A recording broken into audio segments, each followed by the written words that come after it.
Hello बच्चों, तो चलिए इस प्रश्न को पढ़ते हैं। चार प्रेक्षणों के प्रथम समूह का गुणोत्तर माध्य 8 तथा तीन प्रेक्षणों के द्वितीय समूह का गुणोत्तर माध्य 1024 है। सभी 7 प्रेक्षणों का संयुक्त गुणोत्तर माध्य होगा। तो यहाँ पर देखो, मैं चारों विकल्पों में से सही विकल्प का चयन करना है।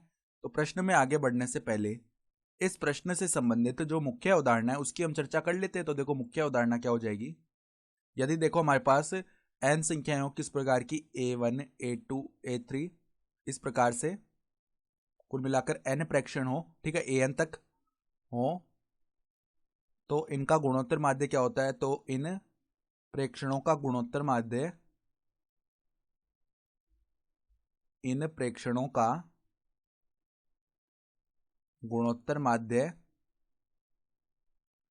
किसके बराबर आता है। देखो हमारे पास यहां पर हम इन सभी प्रेक्षणों को गुणा कर देते हैं, a1 गुणा a2 गुणा में a3। इसी प्रकार देखो गुणा होते होते अंतिम पद है an, और यहां पर ये कुल n प्रेक्षण है ना, तो इसकी घात आ जाती है 1/n। सही है, ये होता है गुणोत्तर माध्य।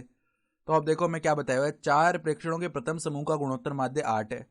तो हम मान लेते हैं कि a, b, c, d ये चार प्रेक्षण है, और इनका जो गुणोत्तर माध्य है ना प्रथम समूह का, वो कितना है। गुणोत्तर माध्य को gm बोल लेते हैं। तो पहला जो गुणोत्तर माध्य है वो हमारे पास 8 है। तो अगर इनका गुणोत्तर माध्य लिखेंगे तो इनको गुणा कर देना है, और देखो ये चार पद है ना, तो यहाँ पे घात आ जाएगी 1/4 बराबर में क्या आएगा 8। यानी कि अगर हम देखो मान निकालेंगे किसका, ए बी सी डी का, तो वो किसके बराबर आएगा। देखो 8 को क्या लिख सकते हैं, 2 की घात 3, और इसके ऊपर घात आ जाएगी 4, यानी ये बन गया 2 की घात में 12। सही है। अब देखो तीन प्रेक्षण है, उनका द्वितीय समय, उनका गुणोत्तर माध्य हमें दिया हुआ है कितना, 1024। तो आगे वाले तीन प्रेक्षण ई एफ जी मान लेते हैं, ये हमारे तीन प्रेक्षण है, और इनका जो गुणोत्तर माध्य है ना, जिसको हम जी एम दूसरा बोल रहे हैं, वो किसके बराबर है, 1024 के बराबर है। सही है। तो यहाँ पर देखो ये क्या हो जाएगा अब हमारे पास, हम इसको देखो अब किस प्रकार से लिख सकते हैं। हम जानते हैं 1024 को लिख सकते हैं 2 की घात में 10। सही है। तो अब तीन प्रेक्षण है, तो इनके लिए इनको गुणा कर देते हैं, और इसकी घात आ जाएगी 1/3, और ये किसके बराबर आएगा, 2 की घात 10 के। तो ई एफ जी का जो मान है ना, वो किसके बराबर आएगा, 2 की घात 10, और इसकी घात हो जाएगी 3, यानी ये बन गया 2 की घात में 30।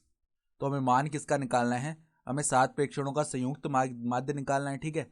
तो देखो जो संयुक्त माध्य है ना, संयुक्त माध्य 7 प्रेक्षणों का, वो किसके बराबर आएगा, इन सातों प्रेक्षणों का गुणा। यानी कि देखो A B C D E F G, और इसकी घात आ जाएगी 1/7। सही है। तो अब देखो इसको ऐसे अलग अलग करके लिख सकते हैं, ए बी सी डी की घात 1/7 गुणा में ई एफ जी की घात 1/7।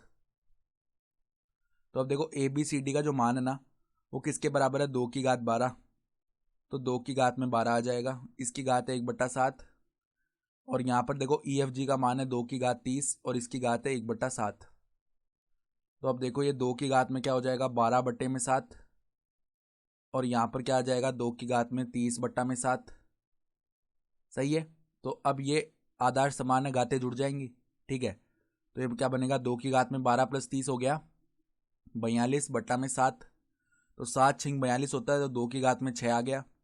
अब 2 की घात 5 होता है 32, गुणा में 2 आ जाएगा, यानी कि ये बन गया 64। तो हमारा जो संयुक्त गुणोत्तर माध्य लिख लेते हैं ना यहाँ पे, तो संयुक्त गुणोत्तर माध्य क्या आएगा, संयुक्त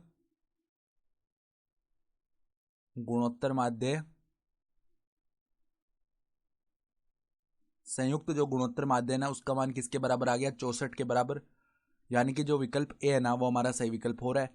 तो आशा करता हूँ कि आपको ये प्रश्न समझ में आया होगा। धन्यवाद।